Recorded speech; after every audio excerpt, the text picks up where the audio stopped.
So we've got Charlie from Monocular 3D. Charlie's the founder and director. Director, that's right, yeah. And we're here to talk today a bit about 3D printing and how it helps in metal casting.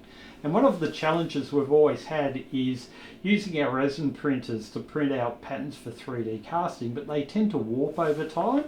But Charlie has as a chemist here in Australia who seems to know a few things about how to produce suitable resins for metal casting. Yeah, so when we designed the tensile resin, actually wasn't really intended for this purpose, but you've worked out, Nathan's worked out that it actually does a very good job of staying flat, which it has always been a problem with other resins. This one here, we won't mention his name, but one of our competitors' resin. And to be honest, I know that like our Rapid and Tough, maybe not so much the Tough, but the Rapid resin certainly is an epoxy-based resin. They will warp over time, and you can see that just the sort of that rocking motion there, and that can happen, just even after post-curing with some materials.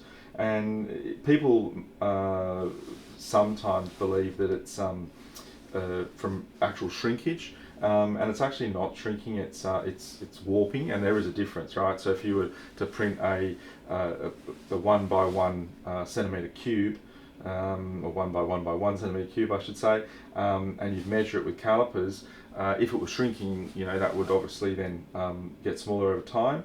But the resins generally don't do that, but they will warp, and you'd notice if that was printed a little bit thicker, maybe up to say, what's that now, about 5 mil, if you went to 7 or 8 mil, maybe that would hold together a little bit better. Yeah, I find that over time, even the really thick ones will warp, and especially if you make the mistake of making them hollow. So if you hollow them out, they tend to warp even worse over time, and eventually they split, but it might take a while. Yeah. So hollowing we discourage, and I know that a lot of guys, say to me, Charlie, why don't you like hollowing? And I say, well, it's for that reason. So you've really got to make sure you can clear the resin out.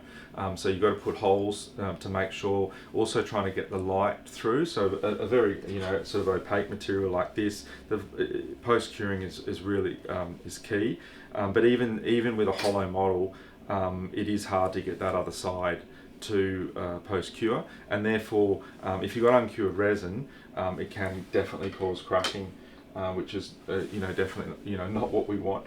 But yeah. Anyway, Tensile's looking good, so we've printed two out, one in one other brand and one in Tensile. The Tensile one does not rock on the table, it's nice and flat, which is great, and the other one has started to warp already. So what we're going to do is we're going to put Charlie to the test. So instead of just looking at bits of plastic, because let's face it, 3D printing is more about has to be more about just plastic. We're actually going to get in to use it as a pattern, and we're going to cast half a kilo of pewter today, and we'll see what we can make. Excellent. I'm looking forward to it, to see a 3D printed part done in the tensile resin, then turn into metal is going to be very exciting. So far here with Charlie, we've got the drag done.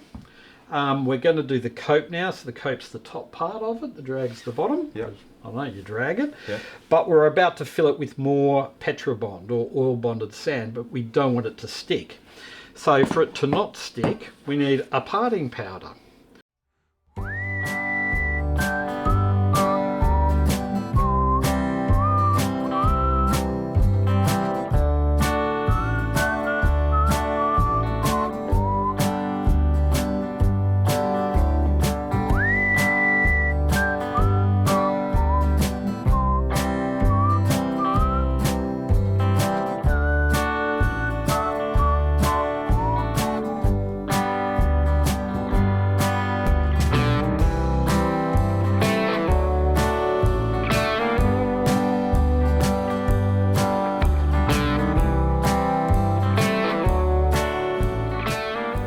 Okay,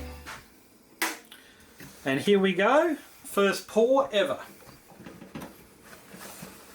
Just sort of hold it like this. Yep, that's it, and then just gently pour it in, down low. Yep, that's it. Keep going, keep going, keep going, and stop. Put it here. Take it over the table. Yep. Okay. Take the top. No, gloves on still. Yeah.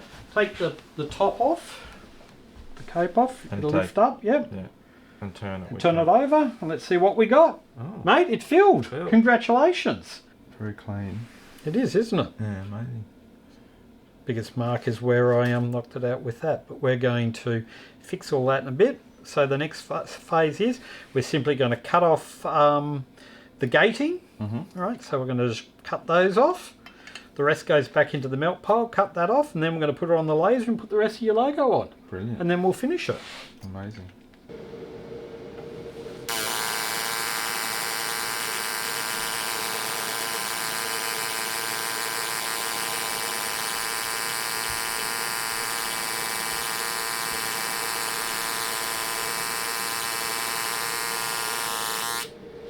We're finished.